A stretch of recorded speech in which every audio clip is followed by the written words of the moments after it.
दुनिया की सबसे बेहतरीन किताब द कंपाउंड इफ़ेक्ट। इसमें 5 इम्पोर्टेंट चीज़ें बताई गई हैं। कंपाउंडिंग इफ़ेक्ट को हम समझ लेते हैं। कंपाउंडिंग इफ़ेक्ट का मतलब रहता है समय के साथ जो डबल तेबल कई गुना होकर आपको वापस मिले, उसे बोलते हैं कंपाउंडिंग इफ़ेक्ट। ये बहुत शानदार बुक है, डैरेन हार्डी ने इसे लिखा है। तो इसमें 5 इम्पोर्टेंट पॉइंट हमारे कौन से हैं, आइए जान लेते हैं। पहला है चयन। चयन मतलब कि चूज़ करना। हमें जीवन में कई तरह के ऑप्शन मिलते हैं, ऐसे किसी भी क्षेत्र में लागू हो सकते हैं। ऐसे खाने के मामले में हम या तो स्वास्थ्य वर्ग तक खा सकते हैं, या मिठाइयाँ, धूम्रपान, कुछ भी गुटखा, कुछ भी अनहेल्दी खा रहे हैं, देर रात तक खा रहे हैं, या फिर हम स्वस्थ लाइफ चेंज कर सकते हैं कि सुबह उठ के एक्सरसाइज करना, कुछ भी फिजिकल एक्टिविटी करना, पूरे दिन भर को शेड्यूल करके रखना, अच्छी सारी चीज़ें करना जो हमारे लिए स्वास्थ्य के लिए ठीक हो। तो एक तो वो हो सकता है। तो जीवन में हमारे ऊपर ही निर्भर रहता है, हम ही सब चयन करते हैं कि क्या हमें करना है, किन लोगों के साथ हमें रहना है, कहाँ हमें नौकरी करना है, ये सब हमारे ऊपर है। तो हम अच्छा चयन करें तो उसके बेहतरीन परिणाम हम समय के साथ पा सकते हैं। दूसरा था आदतें। हमारी हर व्यक्ति की कुछ ना कुछ आदतें होती है। कोई सुबह तक सोता है 10 बजे तक, तो कोई सुबह 4 बजे उठ जाता है। कोई देर रात तक टीवी देखता है, तो कोई 10 बजे सोता है, 5 बजे उठ जाता है। तो ये सब आदतें हैं हमारी लाइफ की।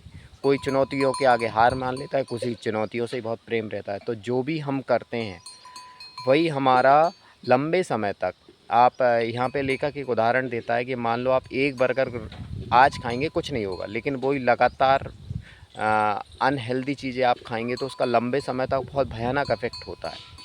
तो यही है कि हम आदतें हमारी बहुत अच्छी बना के रखें, जिससे लंबे समय, चाहे हम तो कहते हैं छोटी छोटी आदतें। मैं कहता हूँ सुबह 7 बजे उठना कोई बड़ी बात नहीं है, पर 7 बजे का लगातार बनाए कि नो मैटर वॉट, मैं सुबह 4 बजे सोऊँ, 5 बजे सोऊँ, तो मुझे 7 बजे उठना है, मतलब उठना है।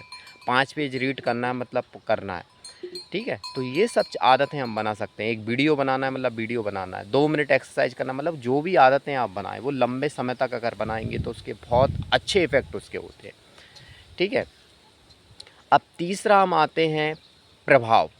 देखो, हमारे जीवन में हम जिन लोगों के साथ रहते, उठते, बैठते, उनका जीवन में बहुत बड़ा प्रभाव रहता है। एक तो ऑप्शन है कि हम बेकार ऐसे गंदे लोगों के साथ रहें, कि जिनका खुद का कुछ लेवल नहीं है, जो खुद जीवन में कुछ नहीं करते हैं, उन लोगों के साथ रहेंगे तो क्या होगा, हमारा भी वो अपना लेवल के समान अपने आप को भी, अपने मतलब कि आपको भी उसी लेवल पे ले जाएंगे। तो अच्छे लोगों की संगति करें, अच्छे लोगों में बैठें, ख़ानदानी लोगों में बैठें, तो वो आपको आगे बढ़ाते हैं।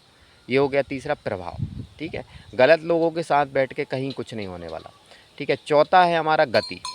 गति का मतलब ये है कि मान लो आप, लेखक यहाँ पे बताता कि आप मान लो टीवी आप देख रहे हैं, और आपके लिए फिर पानी का गिलास लेना भी बहुत मुश्किल होगा, क्योंकि आप बहुत जकड़न की स्थिति में आ जाते हैं। और वही सेम चीज़ अगर अपन देख रहे हैं, कोई आप फिजिकल एक्टिविटी कर रहे हैं, तो आपके लिए 10 पुशअप करना कोई बड़ी बात नहीं होगी।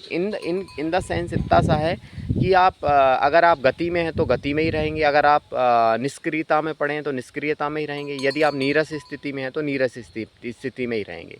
मतलब कि आप मतलब जो भी स्थिति में रहते हैं आप उसी स्थिति में आप रह जाएंगे। ठीक है, तो ये इसका पॉइंट का मतलब था गति। और पांचवा था गति बढ़ाना। अब यहाँ पे लेखक बताना चाह रहा है कि आपने 10 साल का कोई प्लान मान लो तय किया है कि आपको अमीर बनना है, पैसा कमाना है, अच्छी हेल्थ पे आपको काम करना है, अच्छे और गहरे रिश्ते आपको बनाना है। तो शुरुआत के कुछ सालों तक बिल्कुल, हम तो कह रहे हैं मिनिमम डिसिप्लिन रखें और उसको लंबे समय तक फॉलो करें। आपका क्या होता है, मोस्टली लोगों का डिसिप्लिन टूटने का कारण ये है कि बहुत बड़ा डिसिप्लिन एक साथ दे देते कि यार मैं उठूंगा तो सुबह 4 बजे ही उठूंगा। भाई 4 बजे ही क्यों उठना, मैं तो करूंगा तो 1 घंटे एक्सरसाइज करूंगा। क्या होगा फिर, ये सब चीज़ें लंबे समय तक नहीं चल पाती। अगर आपको लंबे समय तक कोई चीज़ रखनी है तो मिनिमम करना पड़ेगा। अगर आपको इन्वेस्ट करना है तो मान लो XYZ आपकी जो भी हो, क्या मुझे 10% बचाना है, तो लंबे समय तक आप इसे कर सकते हो। ठीक है, तो इन सब चीज़ों का ध्यान रखें। बहुत, अगर आप चाहें तो इसे रीड भी कर सकते हैं, बहुत अच्छी बुक है, डैरेन हार्डी की the compounding effect. World class book है। Thank you so much and bye bye, see you in next video. Thank you.